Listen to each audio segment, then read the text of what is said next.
साथियों नमस्कार। सुबह क्लासेस के ऑनलाइन प्लेटफॉर्म पर आप सभी का हार्दिक स्वागत अभिनंदन है। आज जैसा कि कोशिका चल रहा था, कोशिका का परिचय और कोशिका का प्रमुख संगठन हमने पढ़ा और आज आपके सामने तीसरा पार्ट है कोशिका का, जिसमें आज कोशिका के प्रमुख कोशिकांगों में हम दो कोशिकांगों का अध्ययन करेंगे। जैसा कि आप देख पा रहे होंगे साथियों, यहाँ पर माइटोकॉन्ड्रिया का नामांकित चित्र बना हुआ है और यहाँ पर हरित लवक का चित्र बना हुआ है, यानी क्लोरोप्लास्ट का डायग्राम बना हुआ है।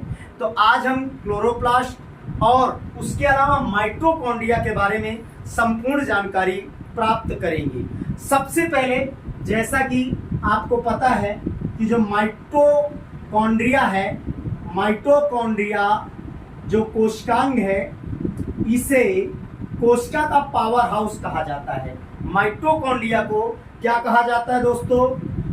कोशिका का पावर हाउस।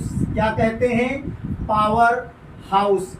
मीन्स कहने का मतलब है शक्तिग्रह कहा जाता है, ऊर्जाग्रह कहा जाता है। किसको? माइटोकॉन्ड्रिया को कहा जाता है, जो किसी कोशिका का प्रमुख कोशिकांग होता है। लेकिन उसके पहले अगर हम बात करें कि मीन्स इसकी खोज किसने की, किसने क्या नाम दिया, तो सबसे पहले हम इस पर चर्चा करेंगे। तो 1880 में कोलिकर ने कीटों की रेखित पेशियों में दोस्तों इसको देखा। किसने देखा? तो 1880 में किस वैज्ञानिक ने? कोलिकर नामक वैज्ञानिक ने। किस वैज्ञानिक ने? कोलिकर नामक वैज्ञानिक ने। कहां देखा इसको? तो दोस्तों कीटों की रेखित पेशियों पर। कहां देखा? कीटों की रेखित पेशियों में। किसको देखा? माइटोकॉन्ड्रिया को देखा। कहां देखा? कीटों की रेखित पेशियों पर। 1880 में कोलिकर नामक वैज्ञानिक ने कीटों की रेखित पेशियों में माइटोकॉन्ड्रिया को देखा। लेकिन इसका नाम जो दिया गया, अल्टमान के द्वारा दिया गया। क्या दिया गया? अल्टमान के द्वारा। अल्टमान ने इसका क्या नाम दिया? तो बायोप्लास्ट। क्या नाम दिया दोस्तों? बायोप्लास्ट। माइटोकॉन्ड्रिया का नाम अल्टमान ने दिया, बायोप्लास्ट। वैसे इसको सूत्रकणिका भी कहते हैं, लेकिन जो माइटोकॉन्ड्रिया नाम दिया गया वो किसके द्वारा गया? सी बेंडा के द्वारा। किसके द्वारा दिया गया दोस्तों? सी बेंडा नामक वैज्ञानिक के द्वारा इसको माइटोकॉन्ड्रिया नाम दिया गया। क्या नाम दिया गया? माइटोकॉन्ड्रिया दिया गया, सी बेंडा नामक वैज्ञानिक के द्वारा। तो मीन्स सबसे पहले हम बात कर रहे थे माइटोकॉन्ड्रिया। मैंने कहा इसे कोशिका का पावर हाउस या ऊर्जाग्रह या शक्तिग्रह कहा जाता है, क्योंकि जो माइटोकॉन्ड्रिया है वो मुख्य श्वसन स्थल माना जाता है दोस्तों। मीन्स कहने का तात्पर्य, इसको 1880 में कोलिकर ने कीटों की रेखित पेशियों में देखा। उसके बाद अल्टमान ने इसको क्या नाम दिया? बायोप्लास्ट नाम दिया दोस्तों। और उसके बाद माइटोकॉन्ड्रिया नाम चार्ल्स बेंडा यानी सी बेंडा नामक वैज्ञानिक ने दिया। अब ये तो रहा परिचय, लेकिन हम बात करते हैं इसके किसकी? संरचना की। किसकी बात करते हैं दोस्तों? संरचना की बात करते हैं। अगर हम संरचना की बात करते हैं तो ये दोहरी झिल्ली युक्त अंडाकार संरचना होती है। कैसी संरचना? दोहरी झिल्ली युक्त अंडाकार संरचना है, यानी प्राथमिक झिल्ली और द्वितीयक झिल्ली दोस्तों।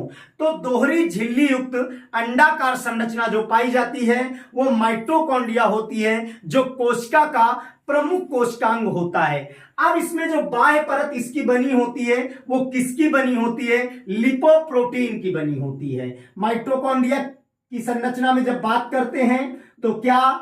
दोहरी झिल्ली युक्त संरचना, दोहरी झिल्ली युक्त और अंडाकार संरचना। कैसी? अंडाकार संरचना।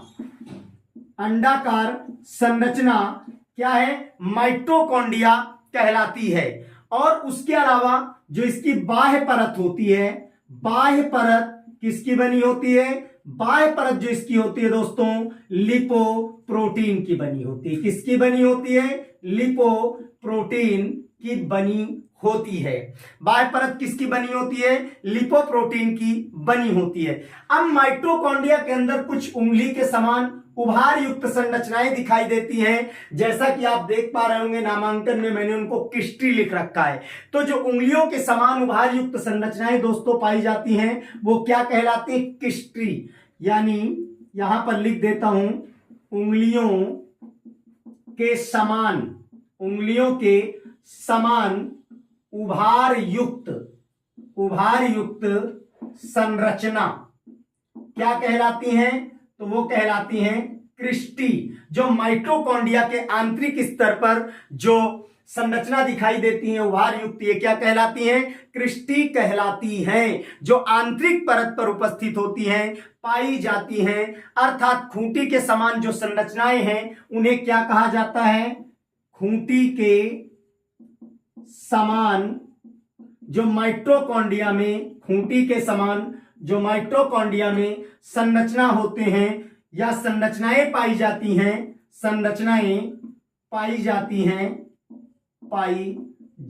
हैं उन्हें F1 कण के नाम से जाना जाता है, या कह दिया जाए F1 कण या F1 पार्टिकल भी कह सकते हैं या F1 कण भी कह सकते हैं। मींस कहने का मतलब F1 कण ऑक्सीसोम, F1 कण या कह दें ऑक्सीसोम, क्या कह दें? ऑक्सीसोम। तो मींस कहने का मतलब है जो खूंटी के समान उभार युक्त संरचनाएं माइटोकॉन्ड्रिया के अंदर पाई जाती हैं उन्हें F1 कण या ऑक्सीसोम कहा जाता है। और इन्हीं पर इलेक्ट्रॉन अभिगमन जो होता है या इलेक्ट्रॉन अधिगमन तंत्र उपस्थित होता है। क्या? इन्हीं के ऊपर जो संरचनाएं उभार युक्त जो F1 कण पार्टिकल या ऑक्सीसोम, इन्हीं पर इलेक्ट्रॉन अधिगमन तंत्र पाया जाता है। क्या होता है दोस्तों? इलेक्ट्रॉन अभिगमन तंत्र पाया जाता है। उसके अलावा मैंने कहा कि श्वसन का प्रमुख स्थल है, कोशिका का पावर हाउस कहा जाता है या ऊर्जा गृह कहा जाता है दोस्तों। तो क्यों कहा जाता है? क्योंकि कारण इसका यह होता है कि ऊर्जा जो होती है, ऊर्जा किस रूप में? एटीपी के रूप में संचित होती है। किस रूप में? एटीपी के रूप में क्या होती है? संचित होती है। क्या होती है दोस्तों? संचित होती है। एटीपी के रूप में ऊर्जा संचित होती है। यही कारण होता है कि इसे कोशिका का पावर हाउस या ऊर्जा गृह के नाम से जाना जाता है माइटोकॉन्ड्रिया को। उसके अलावा इसका जो वर्णन किया हैंस क्रेब्स नामक वैज्ञानिक ने किया। किसने किया? वर्णन किसने किया? तो हैंस क्रेब्स नामक वैज्ञानिक ने किया। हैंस क्रेब्स नामक वैज्ञानिक ने किया। उसके अलावा हैंस क्रेब्स नामक वैज्ञानिक के द्वारा वर्णन किया गया। अब इसमें क्या होता है? डीएनए पाए जाते हैं, तो डीएनए के कारण द्विगुणन की क्षमता पाई जाती है। क्या इसमें पाया जाता है? तो मैं यहां बता देता हूं, डीएनए उपस्थित होता है दोस्तों। क्या होता है? डीएनए उपस्थित होता है और डीएनए की उपस्थिति के कारण क्या होता है? द्विगुणन। क्या होता है? द्विगुणन की क्षमता पाई जाती है।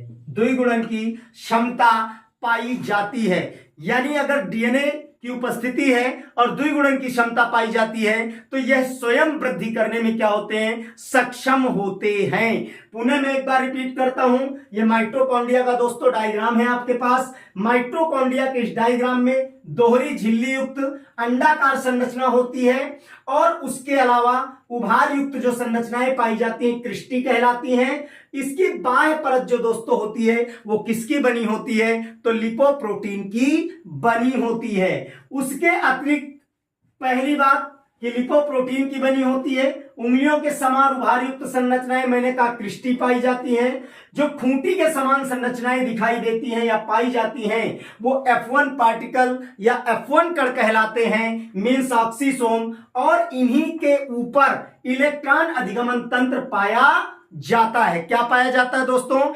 इलेक्ट्रॉन अधिगमन तंत्र पाया जाता है। और ऊर्जा एटीपी के रूप में संचित होती, एडिनोसिन ट्राइफॉस्फेट के रूप में संचित होती है।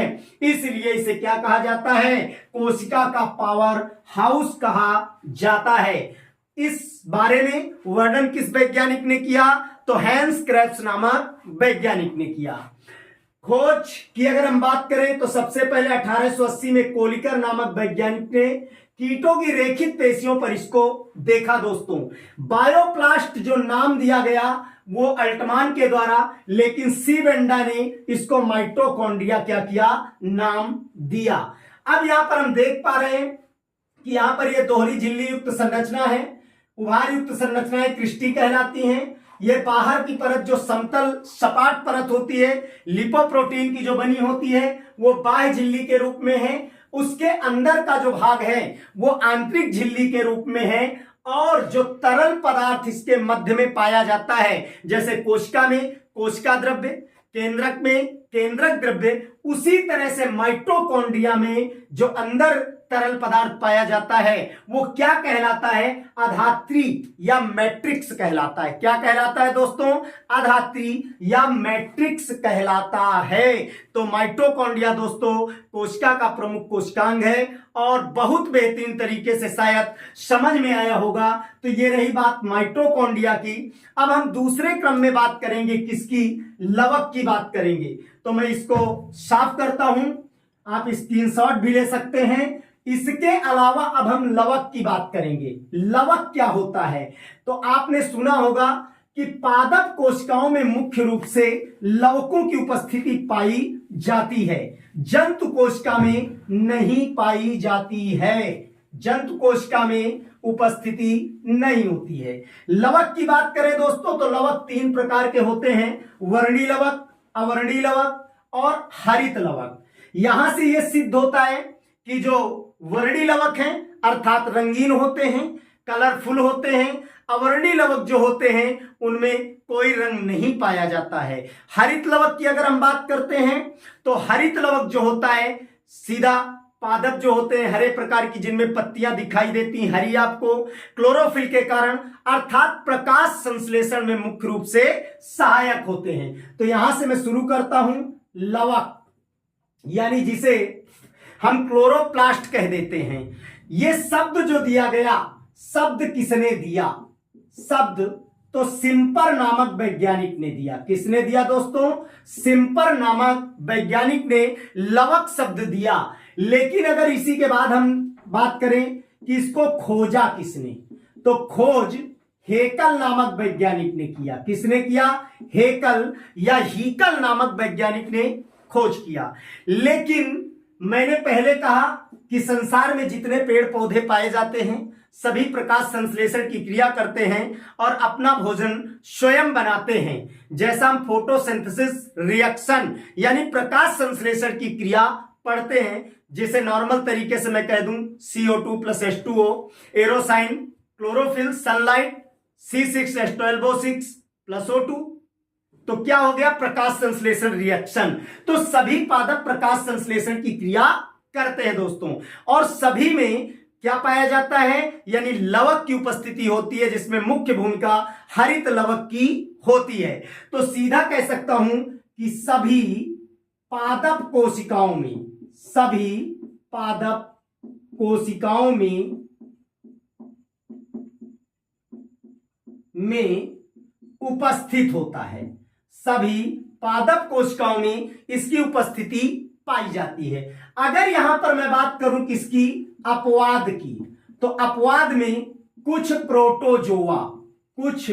प्रोटोजोआ में, जैसे यहां पर एग्जाम्पल भी ले लें प्रोटोजोआ में, जैसे उदाहरण के तौर पे युग्लिना आपने देखा होगा डायग्राम। युग्लिना इस प्रकार का होता है और इसमें ये क्या पाई जाती है? फ्लैजिला, यानी जिसे कसाभिका कहा जाता है। तो ये अपवाद के रूप में है जिसमें लवक की उपस्थिति पाई जाती है। अन्यथा सीधा हम बात करते हैं, लवक जो होते हैं इनको 3 भागों में बांटा गया है। कितने भागों में बांटा गया दोस्तों? 3 भागों में बांटा गया है। सबसे पहले मैं बात करता हूं किसकी? हरित लवक की। किसकी बात करता हूं? हरित लवक की। दूसरे नंबर पे बात करेंगे वर्णी लवक की, और तीसरे नंबर पे हम बात करेंगे अवर्णी लवक की। इस तरह से लवक को 3 भागों में क्या किया गया है, बांटा गया है। हरित लवक के लिए मैंने आपको बताया कि बिल्कुल प्रकाश संश्लेषण में, किसमें, प्रकाश संश्लेषण में सहायक, में सभी पादप कोशिकाओं में उपस्थित होता है। उसके अलावा अगर हम बात करें तो आंतरिक जीव द्रव्य को इसके स्ट्रोमा कहा जाता है। आंतरिक जीव द्रव्य को स्ट्रोमा कहा जाता है। जो तंतु के समान जुड़ी संरचनाएं होती हैं वो ग्रेना कहलाती हैं। लेकिन उसके पहले जैसे दोहरी झिल्ली युक्त संरचना माइटोकॉन्ड्रिया थी, वैसे ही दोहरी झिल्ली युक्त संरचना क्या होती, हरित लवक। तो कैसे लिखेंगे, दोहरी झिल्ली युक्त, दोहरी झिल्ली युक्त संरचना, दोहरी झिल्ली युक्त संरचना को हम क्या कहते हैं, हरित लवक कहते हैं।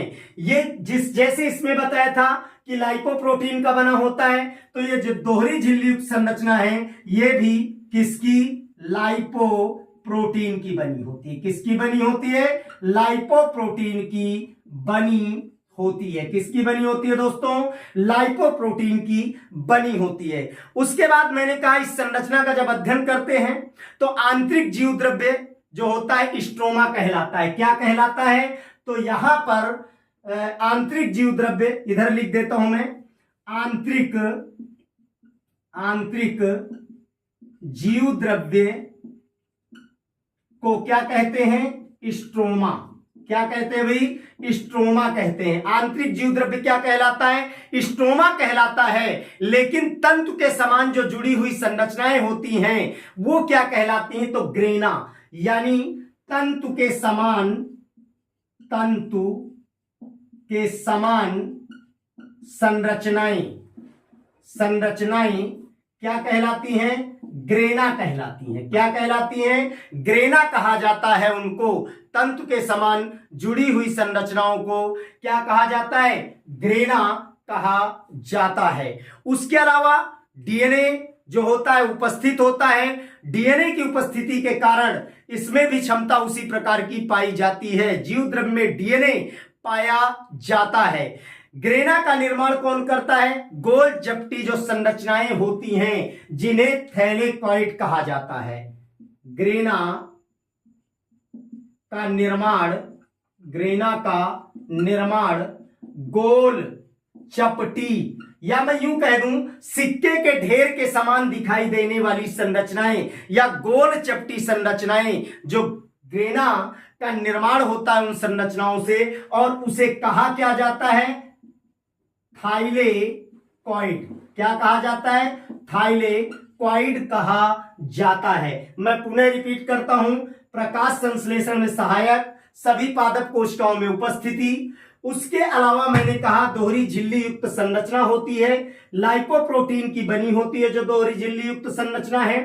आंतरिक जीव द्रव्य को स्ट्रोमा कहते हैं, और तंतु के समान पाई जाने वाली संरचनाओं को ग्रेना कहा जाता है। और ग्रेना का निर्माण गोल चपटी संरचनाओं से होता है जो सिक्के के ढेर के समान होता है, और उसके अलावा जिन्हें थैलेकॉइड कहा जाता है।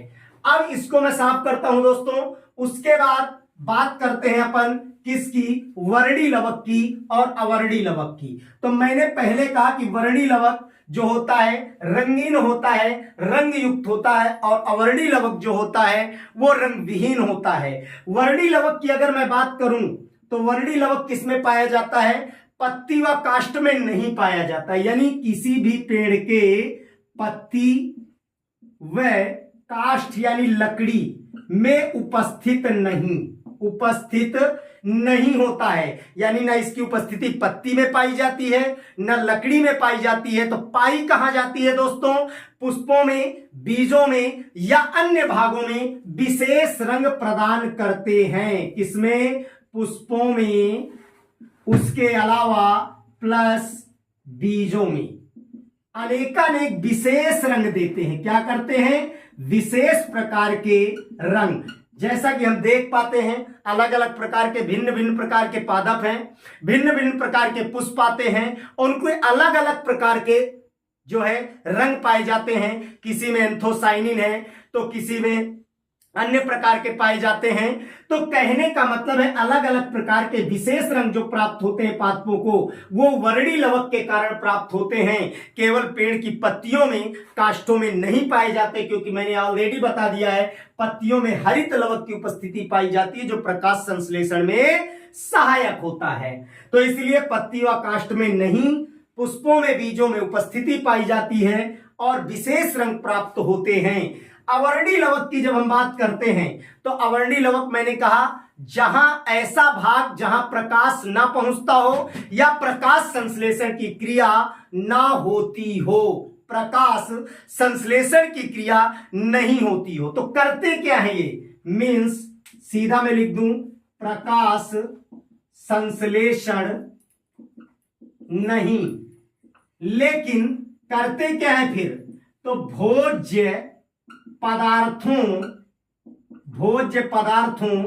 का संचय, भोज्य पदार्थों का संचय करने का कार्य करते हैं। जैसे एग्जाम्पल के तौर पे मैं बता दूं इधर किस प्रकार से भोज्य पदार्थों का संचय करते हैं। उदाहरण के तौर पे मान लिया प्रोटीन का संचय होता है, वसा का संचय होता है, मंड का संचय होता है। तो प्रोटीन, वसा, उसके अलावा मंड, ये क्या है, जटिल कार्बनिक पदार्थ हैं और इनका जो संचय किया जाता है अलग अलग प्लास्टों के द्वारा। जैसे प्रोटीन तो किसके द्वारा संचय होगा, प्रोटीनोप्लास्ट, किसके द्वारा, प्रोटीनोप्लास्ट के द्वारा। अगर वसा की बात आती है इलियोप्लास्ट के द्वारा, किसके द्वारा दोस्तों, इलियोप्लास्ट के द्वारा, इलियोप्लास्ट के द्वारा। मंड की अगर बात करते हैं तो एमाइलोप्लास्ट के द्वारा, किसके द्वारा, एमाइलोप्लास्ट के द्वारा। कहने का तात्पर्य है कि प्रोटीन का जो संचय प्रोटीनोप्लास्ट, वसा का इलियोप्लास्ट और मंड का मीन्स एमाइलोप्लास्ट। तो अवर्णी लवक जो होते हैं भोज्य पदार्थ का संचय करते हैं। प्रकाश जहां नहीं पहुंचता है जिस भाग में, मीन्स प्रकाश संश्लेषण की क्रिया नहीं होती, वहां भोज्य पदार्थ का संचय होता है। वर्णी लवक पत्ती व काष्ठ में नहीं, अन्य भागों में यानी पुष्प, बीज में पाए जाते हैं, विशेष रंग प्रदान करते हैं। और हरित लवक मैंने बताया कि पादप कोशिकाओं में पाए जाते हैं, सभी में। और उसके अलावा मैंने बताया कि जीव द्रव्य जहां पर आंतरिक भाग में होता है क्या कहा जाता है, स्टोमा, और तंतु के रूप में जुड़ी संरचनाएं ग्रेना, और जीव द्रव्य में डीएनए उपस्थित होता है, अर्थात द्विगुणन की क्षमता है, स्वयं डेवलप करने की क्षमता पाई जाती है। ग्रेना का निर्माण मैंने कहा गोल चपटी युक्त संरचना से होता है जिसे थैलेकॉइड के नाम से जाना जाता है। और यह संरचना भी विशेष किससे बनी होती है, यानी लिपोप्रोटीन या लाइपोप्रोटीन। तो ये थैलेकॉइड होती हैं जो सिक्कों के समान चपटी संरचनाएं दिखाई देती हैं। और ये बाह्य झिल्ली और ये भीतरी झिल्ली, और इसको ग्रेनम के नाम से जाना जाता है। मैंने कहा तंतु के समान जुड़ी संरचनाएं ग्रेना कहलाती हैं। तो आज दोस्तों यहीं तक, पुनः फिर मिलेंगे। धन्यवाद। चैनल को लाइक करें, सब्सक्राइब करें, शेयर करें। तब तक के लिए नमस्कार।